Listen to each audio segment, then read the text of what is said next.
Bonjour à tous, aujourd'hui on va voir ensemble le Roland DJ 202. Donc c'est le tout dernier contrôleur de chez Roland. Il est aussi accompagné du 505 qui est un petit peu plus costaud au niveau des fonctions et du prix. Il fonctionne un peu de la même manière, c'est-à-dire que c'est les derniers contrôleurs avec le 808 permettant d'avoir toute une série de petits samples et de séquenceurs issus de la série TR de chez Roland, la célèbre série TR. Donc, vous donnant l'opportunité, en plus de vos morceaux directement sur Serato, puisqu'il fonctionne sur Serato, de mettre des petits samples, de les mettre en séquenceur, de faire des séquences par-dessus la musique, calées sur la musique. Et en plus, vous allez voir qu'on peut mettre aussi ses propres samples issus de Serato. Donc, il fonctionne sur Serato DJ Intro à la sortie de la boîte. Donc, vous téléchargez Serato DJ Intro, vous installez le pilote du contrôleur, le firmware aussi s'il y a besoin, s'il n'y a pas de dernière firmware, tout est disponible sur le site de Roland, et ensuite c'est totalement plug and play. Vous pouvez, si vous voulez, si vous souhaitez avoir toute la version complète de Serato DJ, qui maintenant est Serato DJ Pro, non plus Serato DJ tout court, vous pouvez très bien faire l'upgrade payante. Je ne saurais pas vous dire au moment où je vous parle le prix. Avant c'était 90 € pour passer de intro à DJ normal, version complète. Peut-être que c'est le même prix, mais enfin en tout cas voilà, vérifiez un petit coup sur le site de Serato. En tout cas vous pouvez avoir une version de démo je pense de 1 mois. Et donc fonctionnement plug and play. Il est donc chargé avec 8 sons à chaque fois, 8 kicks, 8 snares, 8 hi-hat, etc. Issus de la TR, que vous pouvez même limite mettre sans que vous ayez chargé de morceaux, tout ça, vous pouvez le jouer directement. Et il est deux voix visuellement comme ça, mais il peut contrôler jusqu'à 4 decks donc dans Serato. Il a donc un séquenceur directement intégré dedans.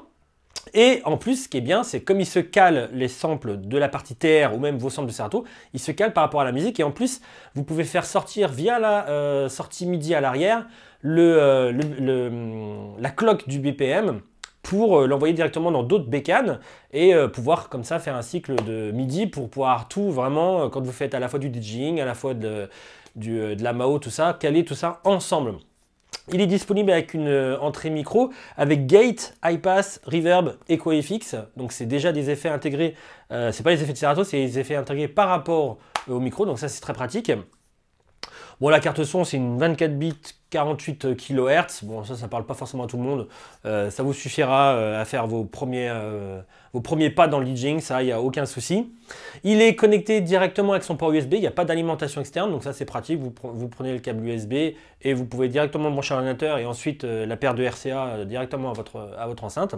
Et c'est un contrôleur disponible à 279 €, prix public TCC.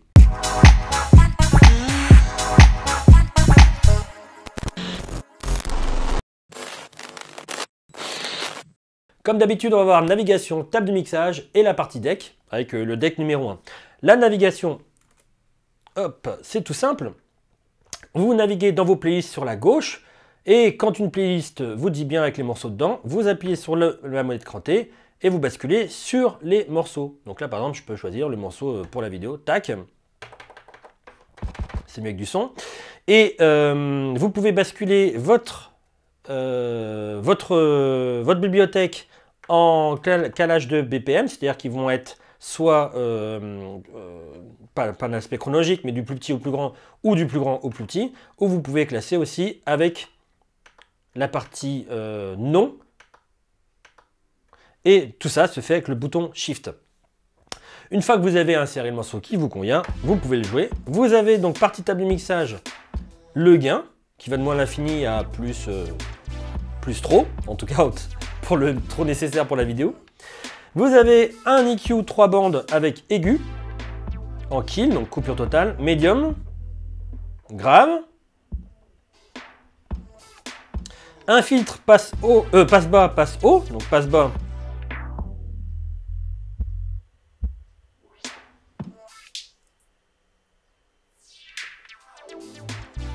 La pré-écoute où vous pouvez écouter la voix 1, la voix 2, la partie sampler et avec le petit knob, vous pouvez ici basculer entre la partie pré-écoute, donc ce que vous allez écouter, ou la partie master. Donc c'est un bouton rotatif, donc vous pouvez faire plus ou moins vers l'un ou vers l'autre, avec le niveau du casque, le niveau du sampler et le master. Les deux faders qui sont configurables à l'intérieur de Serato pour la courbe, le crossfader pour la courbe et un vumette master.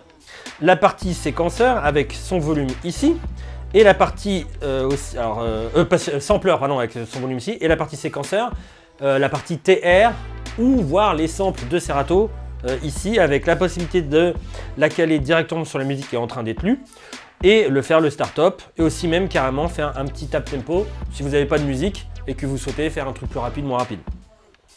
La partie deck, donc large jog permettant quand même de faire des manips vraiment confortablement.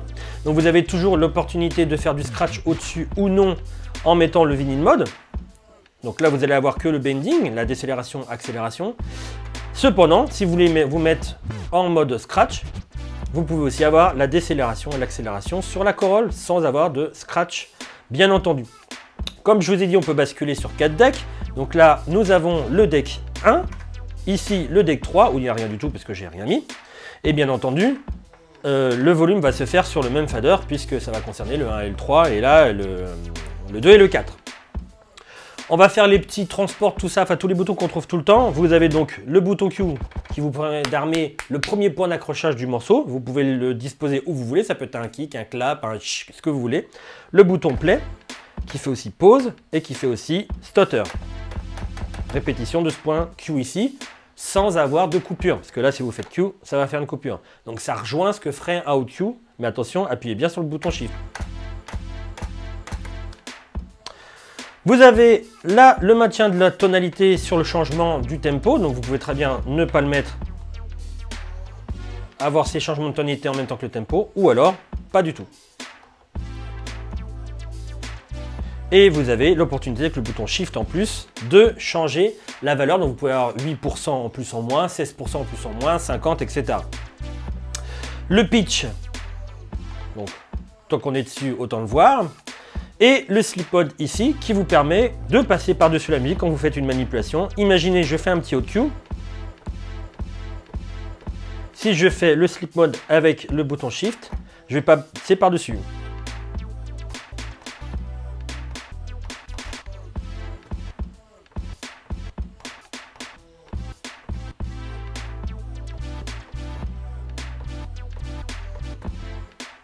Si je l'enlève, je peux répéter à volonté.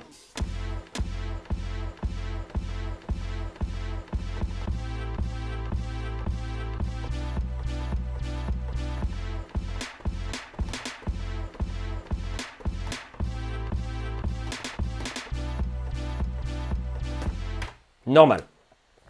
On a vu toute la partie... Alors bien entendu, si vous voulez faire une recherche rapide, je le vois sur le jog, mais vous pouvez très bien faire un Shift et basculer en quelques secondes sur toute la waveform du morceau. Et voilà pour la partie transport. Évidemment, vous avez le sync pour caler 2 morceaux ou 4 morceaux ensemble si vous le souhaitez. On va voir les pads et les effets en bas. Les pads, c'est assez chargé parce que vous avez pas mal de choses qui se font avec un appui, 2 appuis avec clignotement et un 3e avec le bouton Shift. Selon les menus que vous avez en haut, le haut Q, etc., etc. Et en plus, vous avez la partie TR qui se trouve ici. Donc ça, voilà, ça fait pas mal de choses pour un petit contrôleur à 280 €. On va voir donc les haut Q qui sont au nombre de 8 à chaque fois puisque vous avez les 8 pads qui se trouvent ici. Donc bien entendu sur Serato, ceux qui ont déjà l'habitude de Serato ont l'habitude que à chaque fois quand vous êtes en mode pause, ça ne va pas lancer le haut Q, mais ça va le placer sur le bouton play. Donc si je fais ça, voilà, si j'en prends un autre. Et si vous êtes en mode lecture, ça va le répéter.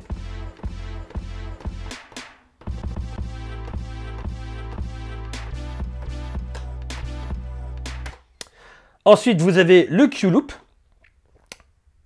C'est avec un Shift. Le Q-Loop va vous répéter chaque hot Q, mais avec une boucle. Boucle qui pourrait être paramétrée ici en longueur. Là, par exemple, j'ai 4 temps, mais je peux le rétrécir. Et ensuite, à chaque fois que je vais appuyer sur les autres hot Q,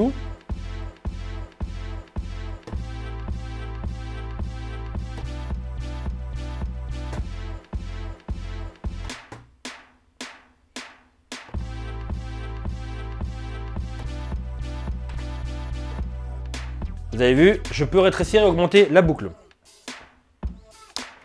Loop, Et roll. Alors loop, vous avez plusieurs dispos au niveau des boucles. Soit vous pouvez faire une boucle automatique.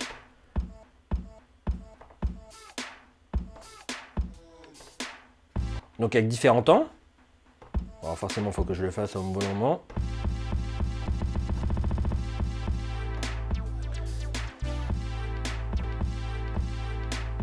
Soit vous allez avoir l'opportunité de faire le point d'entrée sortie, pouvoir sortir complètement, la mettre en active ou non, ou la rappeler. Et ensuite, une fois qu'elle est en cours, vous pouvez la mettre dans un des slots disponibles. Par exemple, celui-là.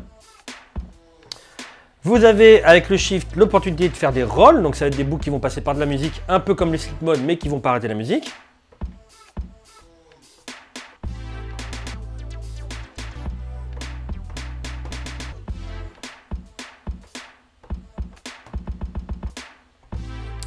Je vais passer directement au sampler parce que la partie séquenceur TR est un peu plus complexe, donc on le verra ensuite. Le sampler, où vous voyez les samples directement au milieu de l'écran, vous permet de lancer. C'est mieux avec un son. Tac, celui-là, je l'avais mis sur le 2, effectivement. Vous voyez, vous pouvez mettre n'importe quel sample, jusqu'à 8 si je n'ai pas de compris, si je n'ai pas de bêtises, et jusqu'à 4 banques, donc la banque A, B, C et D. Donc si vous faites 8 x 4. Vous pouvez mettre n'importe quel sample, les jouer, appliquer des effets, ça on va le voir par la suite, parce que je l'ai mis sur la boîte 2, donc je peux lui appliquer des effets. Et bien entendu, vous pouvez les mettre directement dans la partie séquenceur, mais ça on va le voir quand on va voir la partie séquenceur. Et enfin, avec le Shift, la partie slicer. Alors comme vous allez le voir à l'écran, le slicer, il a deux modes différents. Le premier mode va se faire avec le bouton Shift, ça se met en rouge et vous allez avoir, bon alors là c'est 8 ans mais vous allez voir qu'on peut le modifier, 8 ans et les prochains 8 ans, vous allez voir, vont passer, ça va prendre les 8 prochains temps. Si vous voulez bloquer cette boucle là parce que vous l'aimez bien, voilà, vous appuyez 2 fois sur le bouton sans le bouton Shift. Ensuite, pour réduire ou augmenter ces fameux 8 ans, parce qu'on peut, vous appuyez sur le bouton Shift et vous faites moins ou plus.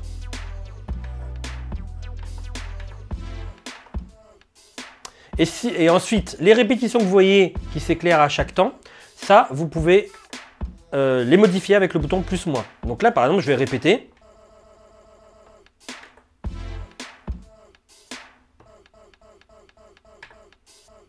Un temps, un demi, un quart.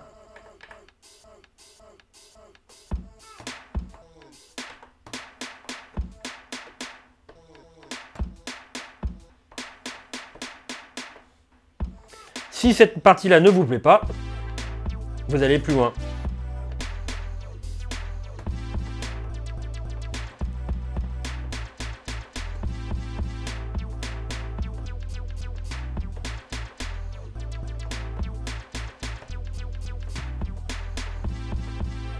Etc. Voilà pour la partie slicer et on a fini pour tous les pads sauf la partie séquenceur. Donc la partie séquenceur, comme je vous l'ai dit, on peut la créer via tous les petits sons TR, etc. Bon, ça c'est inclus dans le package, c'est pas si impressionnant que ça. Mais tout comme le 808, le DJ 808, vous pouvez inclure vos propres samples, donc ceux-là. Et vous pouvez directement les intégrer sur votre séquence qu'on va faire tout de suite. Donc la séquence, veillez bien à ce que ça soit synchronisé au morceau d'origine. Tac. Veillez bien avoir le on-off, veillez bien avoir le sampler qui est allumé ici pour que ça soit un peu plus fort, vous voyez, parce que... Hop là. Et je vais augmenter aussi la voix. Voilà. Et ensuite, quand le morceau est en cours de lecture, vous pouvez le balancer. Et quand vous êtes sur le séquenceur, alors vous avez soit l'opportunité, si vous n'avez pas l'autre voix de prise, de faire les 4 temps ici et les 4 temps ici pour faire 8 temps, ou directement, si vous étiez sur Haute Q par exemple ici, vous savez qu'ici vous avez les 4 premiers temps et les seconds temps ici. Donc vous choisissez le sampler, enfin le sample qui est concerné. Donc là si je fais 2, je vais avoir le petit 808 crash, là je vais avoir le 808 snare, je vais mettre sur la voix.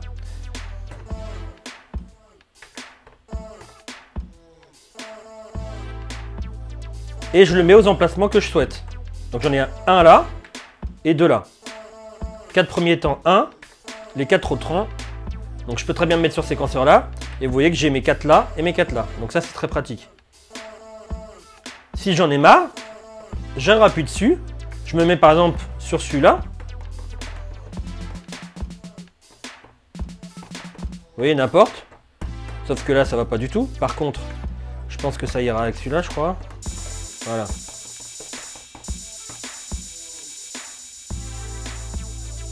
Et donc, si je change de tempo,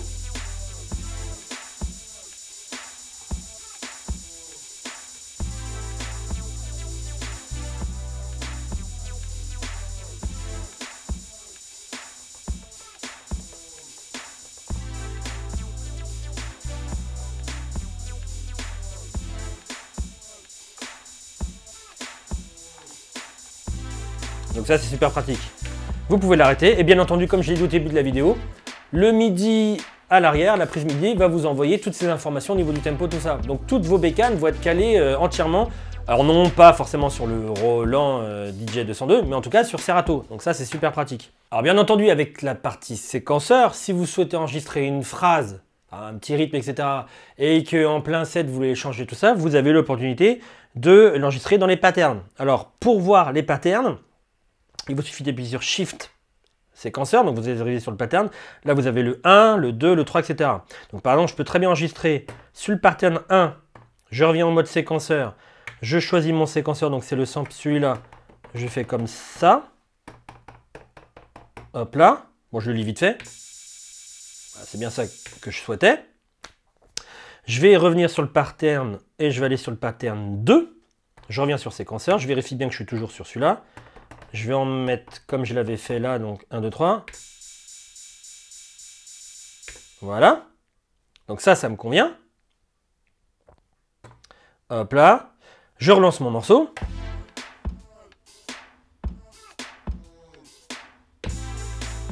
J'ai mon premier pattern.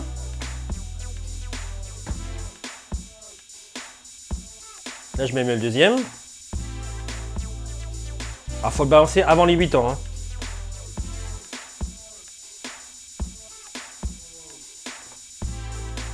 Bon, ça reste un séquenceur, hein. Mais c'est quand même bien pratique si on veut faire des petites phrases et tout ça. Voilà pour la partie séquenceur. Et comme je vous l'avais dit, on peut aussi appliquer tout comme sur un morceau. Donc là, je vais le faire à la fois sur le morceau et à la fois sur la partie... D'ailleurs, je vais faire un autre pattern. Celui-là. Hop là. Je vais choisir ça, voilà. Je vais faire ça, ça et... Voilà, ça me convient. Et je vais le mettre avec la musique et faire des effets à la fois sur la musique et à la fois sur la partie séquenceur sampler. Hop. Donc les effets sur la musique, comme c'est sur la voix 1, je les ai sur la partie de gauche. Donc je peux à la fois, c'est mieux quand on met les effets, toc. Je peux à la fois mettre tous mes effets, vous savez comme d'habitude, Serato a 3 banques d'effets en mode simple, on va dire, ou une banque que vous allez pouvoir choisir avec Shift FX Mode, plus complète avec beaucoup plus de réglages. Moi, je vais rester sur la partie 3 plus simple. Donc je peux lui appliquer une reverb.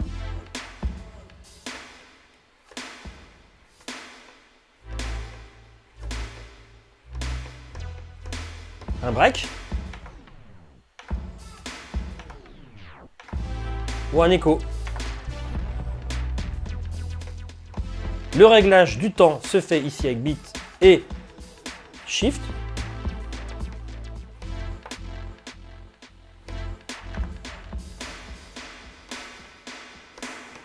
Et je peux le faire aussi directement sur la partie. Cette partie-là.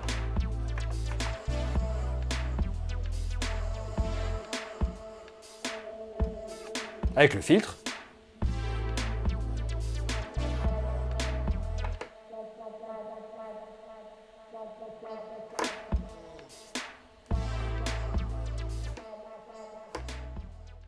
Pour les connectiques, on a le gros jack ici pour la partie casque. Et à l'arrière, comme je vous l'ai dit, vous avez donc l'alimentation plus le guidage plus la sortie carte son sur le port USB. le MIDI out pour relier à d'autres périphériques, pour relier la MIDI clock, la sortie RCA master, on a vu le volume dans la vidéo, et l'entrée jack pour le micro avec le volume et toute la batterie de petits effets qui sont directement intégrés dans le Roland. Voilà, c'était le Roland DJ 202. Si vous avez des questions sur le produit, n'hésitez pas directement en dessous de la vidéo. Merci d'avoir regardé celle-ci et je vous dis à très bientôt. Portez-vous bien, ciao!